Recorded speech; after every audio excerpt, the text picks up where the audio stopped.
गर्मी हो या सर्दी, हम सब होम मेकर्स की कोशिश होती है कि कम से कम टाइम में अपने हर काम को कंप्लीट करें। आज कुछ ऐसी हैबिट्स अपनी बहनों के साथ शेयर करूंगी जिनको फॉलो करके आप अपने टाइम को बचा सकती हैं। अगर आप इन सब हैबिट्स को फॉलो कर लेती हैं तो आपकी डेली लाइफ बहुत ही आसान हो जाती है। कम से कम टाइम आपको किचन में स्पेंड करना पड़ता है। और जैसा कि माह रमज़ान भी आने वाला है, कुछ ही दिन बाकी रह गए हैं, तो हमारे लिए बहुत ही आसानी होगी अगर हम इन तमाम कामों को रमज़ान मुबारक के आने से पहले ही कर लें। तो वीडियो को लाइक करके, चैनल को सब्सक्राइब करके, बेल नोटिफिकेशन को प्रेस कर लें ताकि लेटेस्ट नोटिफिकेशन जो हैं वो आपको वीडियोस के मिलते रहें। अस्सलाम वालेकुम जी, कैसी हैं मेरी सब बहनें? आई होप कि आप सब ठीक होंगी। इस वक्त सबके घरों में रमज़ान मुबारक की तैयारियां जो हैं वो स्टार्ट हो चुकी हैं। हर साल रमज़ान मुबारक के आने से पहले बहुत ही खुशी की एक लहर जो है वो दौड़ रही होती है और सबको रमज़ान मुबारक का बहुत ज़्यादा इंतज़ार होता है। इसी तरह से अगर आप भी चाहती हैं कि रमज़ान की नेमतों, रहमतों, बरकतों को ज़्यादा से ज़्यादा समेटा जा सके, ज़्यादा से ज़्यादा टाइम हम इबादत में स्पेंड कर सकें, तो बहुत सारे काम, बहुत सारी टिप्स आज आपके साथ शेयर करूँगी जो रमज़ान मुबारक के आने से पहले ही आपने ये सब काम कर लेने हैं। सबके घरों में सबको ही पता है कि सबसे पहले जो है क्लीनिंग से स्टार्ट की जाती है। रमज़ान मुबारक की तैयारी, डीप क्लीनिंग की जाती है। घर के कॉर्नर्स को अच्छी तरह से साफ़ कर लिया जाता है। किचन की डीप क्लीनिंग की जाती है।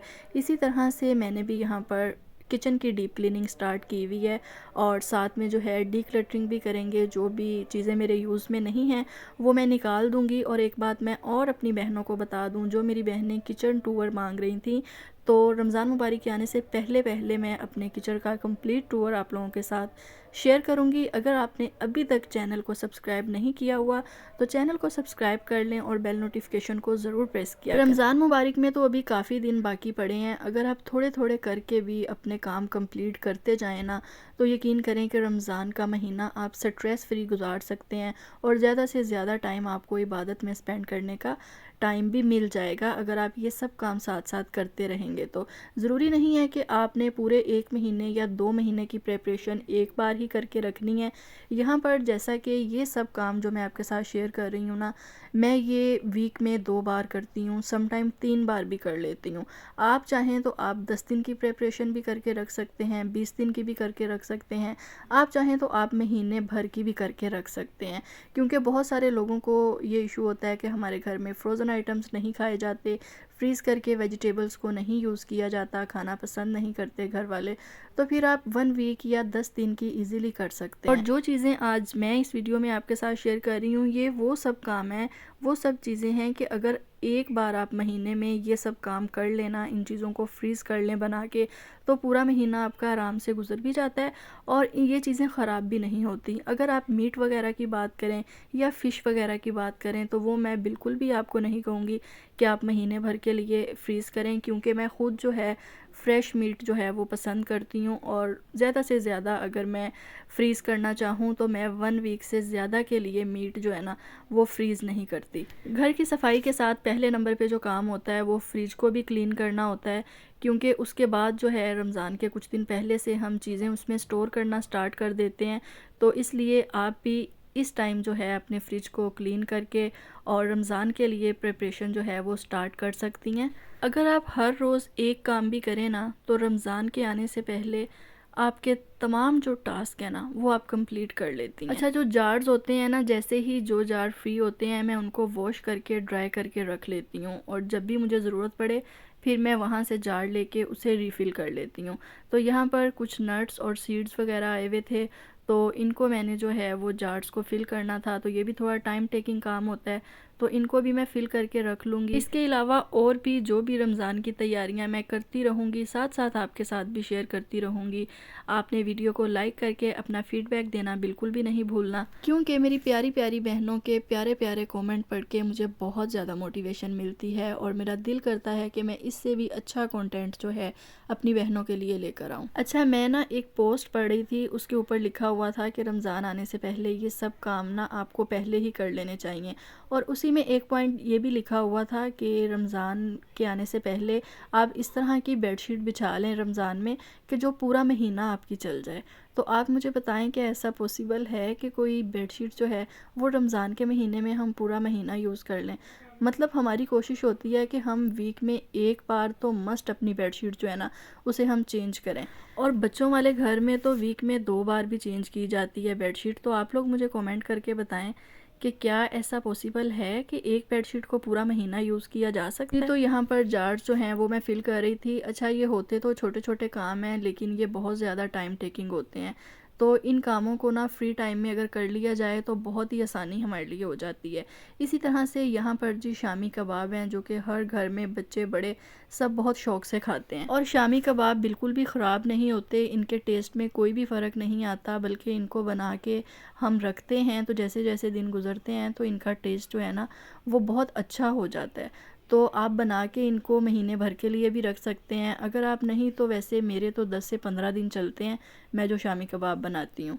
तो मोस्टली मेरी चीज़ें जो है ना वो 10 से 15 दिन चलती हैं, उसके बाद मैं अगेन प्रिपरेशन कर लेती हूँ। और शामी कबाब बने हों तो आप बहुत ही आराम से सहरी में भी बना सकते हैं और अफ्तार में भी बना सकते हैं। और जिन बच्चों के रोज़े नहीं होते तो ज़ाहिर है बच्चों के लिए आप सैंडविच वगैरह जो है ना इजीली फ्रिज में से निकाल के शामी कबाब और बच्चों को बना के दे सकते हैं। मतलब आपको ज़्यादा टाइम किचन में फिरना स्ट्रगल नहीं करनी पड़ती जब इस तरह की चीज़ें आप बना के फ्रीज़ कर लेते हैं। रमज़ान में ऑटोमेटिक हमारे पास टाइम जो है ना वो बहुत ज़्यादा शॉर्ट हो जाता है, क्योंकि हमारी भी कोशिश होती है कि हमारी कोई नमाज ना रहे और हम ज़्यादा से ज़्यादा टाइम जो है ना वो इबादत में स्पेंड करें।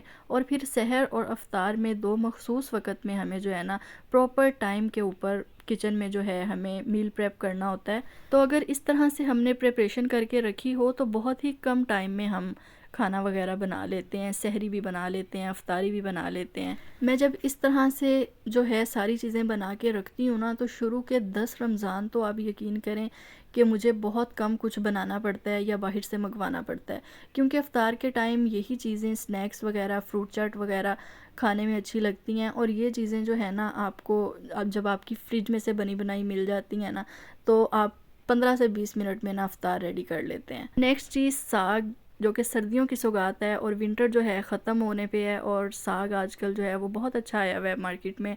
तो आप साग लेके बना के रखें, क्योंकि जिन लोगों को साग बहुत पसंद है, जैसा कि मेरे घर में भी साग बहुत शौक़ से खाया जाता है, तो मैं इसे बना के छोटे छोटे पैकेट जो है ना मैं फ्रीज़ कर लूँगी, ताकि सहरी के वक्त अगर कभी हम खाना नहीं बनाते, सालन वगैरह नहीं बनाते, तो साग के साथ रोटी या पराठा खाया जा सके।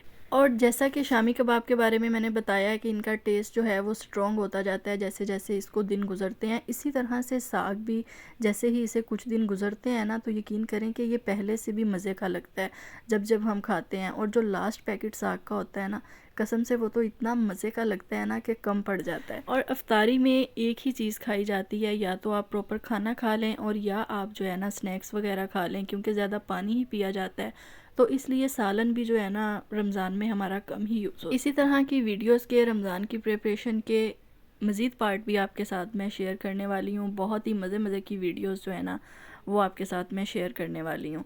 तो नेक्स्ट ये कि रमज़ान मुबारक जब आता है तो उससे पहले जब हम डिक्लटरिंग करते हैं तो बहुत सारे न्यू चीज़ों की हमें ज़रूरत होती है। कुछ बर्तनों की ज़रूरत होती है, कुछ वाटर बॉटल्स की ज़रूरत होती है, बाउल्स ज़्यादा यूज़ होते हैं। इस तरह की जिन भी चीज़ों की ज़रूरत होती है या जो चीज़ें हमारे घर में नहीं हैं, हमें लगता है कि हमें न्यू बाय करनी चाहिए, तो वो भी आप रमज़ान से पहले ही सारी शॉपिंग आपको कर लेनी चाहिए। इसी तरह से मेथी आजकल बहुत अच्छी आई हुई है और मेथी एक बहुत ही अच्छी सब्ज़ी है। मैं कहती हूँ कि खाने में भी बहुत अच्छी लगती है, हमारे घर में सबको बहुत पसंद है। तो मैं बाज़ार की सूखी हुई मेथी बिल्कुल भी यूज़ नहीं करती। पूरा विंटर जो है ना मैं थोड़ी थोड़ी साथ में ना किचन में ही ड्राई कर लेती हूँ, क्योंकि मुझे बहुत पसंद है। कड़ी में बहुत सारे खानों में यूज़ हो जाती है। और रमज़ान मुबारक में तो पकोड़े आपको पता है कि बहुत ज़्यादा बनते हैं, तो फिर पकोड़ों में भी जाएगी। और इस तरह से फ़्रेश मेथी मैं 2 से 4 किलो लेके ना 2 बार इसको मैं साफ़ करके और इसे मैं ड्राई कर लूँगी। और क्योंकि घर में सबको पसंद है तो फिर मैं थोड़ी सी जब ख़त्म होने वाली होती है ना मेथी, इसे मैं स्टोर भी कर लेती हूँ। इसे साफ़ करके बॉयल करके और इसे जो है ना हम फ्रीज़ कर लेते हैं। नेक्स्ट है जी इमली की चटनी, जो कि रमज़ान मुबारक में हमारे घर में तो बहुत ज़्यादा यूज़ होती है, चाट वगैरह में, चना चाट में, या सैलेड वगैरह के ऊपर भी आप इसे डाल के खाएं तो जो है बहुत मज़े की लगती है। और मैं चीनी की जगह पे इसमें गुड़ ऐड करती हूँ, और गुड़ की क्वांटिटी थोड़ी सी ज़्यादा जाती है क्योंकि चीनी जो है केमिकल वाली होती है, इसलिए मैं इसमें गुड़ ही यूज़ करती हूँ। इसे बना के आप फ्रीज़र में रखेंगे, फ्रिज में नहीं रखेंगे, और फिर आपकी लंबे अरसे के लिए चलती है, ख़राब नहीं होती इमली की चटनी। और यहाँ पर जी लहसुन अदरक का पेस्ट, ये रमज़ान में मैं पूरे महीने भर के लिए बना रही हूँ। ज़्यादा सारा बना के पेस्ट इसको मैं फ्रीज़ कर लूँगी। आप चाहें तो आप आधा जो है वो फ्रीज़ कर सकते हैं, और आधा जो लहसुन अदरक का पेस्ट है आप फ्रिज में भी रख सकते हैं, लेकिन आपने शीशे के जार में उसे रखना है, और कोशिश करनी है कि यूज़ करने के फ़ौरन बाद आपने उसे फ्रिज में रख देना है। ज़्यादा देर अगर आप बाहर रखेंगे तो फिर ख़राब होने का ख़दशा होता है कि ये ख़राब ना हो जाए, इतनी मेहनत से बनता है। इसी तरह से जी धनिया और पालक जो कि रमज़ान में बहुत ज़्यादा यूज़ होता है, और इनको साफ़ करने के लिए जो है काफ़ी ज़्यादा टाइम भी लग जाता है। तो आपने धनिया और पालक को साफ़ करके अच्छे से, इसको आपने धोना नहीं है, ठीक है। जो एक्स्ट्रा इनके बंच वगैरह होते हैं ना, वो आपने कट कर देने हैं, और इस तरह से आप फिर इसे किसी जार में या पॉलीथीन बैग में डाल के आप इसे फ्रीज़ कर सकते हैं। और रेड गाजर जो होती है विंटर में जो आती है, बहुत ही मज़े की होती है। और जैसा कि आगे ईद भी आ रही है, आप चाहें तो आप इसे क्रश करके खीर वगैरह में अगर आप इसे यूज़ करना चाहते हैं ना, तो आप इसे क्रश करके फ्रीज़ कर सकते हैं। फ़िश भी जैसा कि आजकल विंटर है और फ़िश भी ख़त्म होने वाली है जैसे जैसे मौसम चेंज हो रहा है, और अगर आपके घर में बहुत ज़्यादा पसंद की जाती है तो आप थोड़ी सी फ़िश जो है उसे मसाला वगैरह लगा के और फ्रीज़ कर लें, ताकि रमज़ान में इफ्तारी के टाइम जो है आप इसे बना सकें। और वैसे भी रमज़ान के आते ही हर चीज़ को जो है उसके रेट को पड़ लग जाते हैं, वेजिटेबल्स हर चीज़ महंगी हो जाती है। आजकल बहुत अच्छे प्याज और टमाटर वगैरह आए हुए हैं, इनका रेट भी पहले से जो है वो कम हुआ हुआ है। तो आप अगर फ़ायदा उठाना चाहते हैं तो आप ज़्यादा क्वांटिटी में लेके और टमाटर को फ्रीज़ कर सकते हैं, और टमाटर को आप चाहें तो आप इसी तरह से भी फ्रीज़ कर सकते हैं। लेकिन अगर आप ज़्यादा सारे टमाटर फ्रिज में रखना चाहते हैं ना, 10 दिन के लिए या 15 दिन के लिए, तो आप वॉश किए बगैर फ्रिज में रखा करें। अगर आप वॉश करके टमाटर या आलू रखते हैं ना, तो फिर वो जल्दी ख़राब हो जाते हैं। तो मैं तो इसी तरह से इनको फ्रीज़ कर दूंगी वॉश किए बगैर, और जब भी यूज़ करना होगा तो निकाल लूँगी। आप चाहें तो आप इसका पेस्ट बना के भी रख सकते हैं, वो और भी इजी हो जाता है आपके लिए। यही छोटे छोटे काम होते हैं जो आप करने के लिए किचन में जाएं तो आपको बहुत ज़्यादा टाइम लग जाता है। अगर ये सारी चीज़ें आपको पहले से प्रिपेयर मिलती हैं तो बहुत ही कम टाइम में आपका खाना बन जाता है। अब बात करते हैं जी मीट की, चाहे वो रेड मीट हो या चिकन हो। मैं ज़्यादा दिन के लिए इसे फ्रीज़ नहीं करती, 1 वीक या 10 दिन, बस इतना सा चिकन मैं फ्रीज़ करती हूँ जो 10 दिन में हमारा यूज़ हो जाए। तो आप इसमें से बोनलेस है वो अलग से निकाल के आप फ्रीज़ कर सकते हैं, क्योंकि रमज़ान में जो ज़्यादातर स्नैक्स हैं ना वो चिकन वगैरह के ही बनते हैं, कबाब बन जाते हैं, रोल और समोसे चिकन के बनते हैं।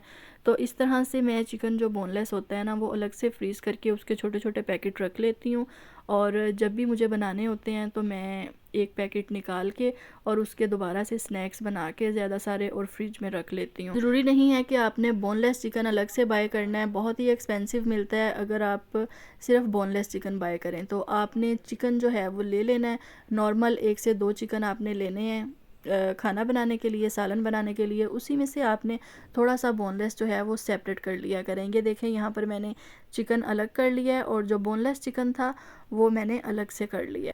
रमज़ान मुबारक के आने से पहले इसी तरह की मज़ीद वीडियोस भी आती रहेंगी। अगर आपने अभी तक रमज़ान की तैयारियां स्टार्ट नहीं की तो मैं आपसे यही कहूँगी कि आज से ही अपने रमज़ान मुबारक के आने से पहले छोटे छोटे जो काम है वो करने स्टार्ट कर दें, ताकि आप इजीली अपने तमाम काम रमज़ान मुबारक के आने से पहले ख़त्म कर सकें।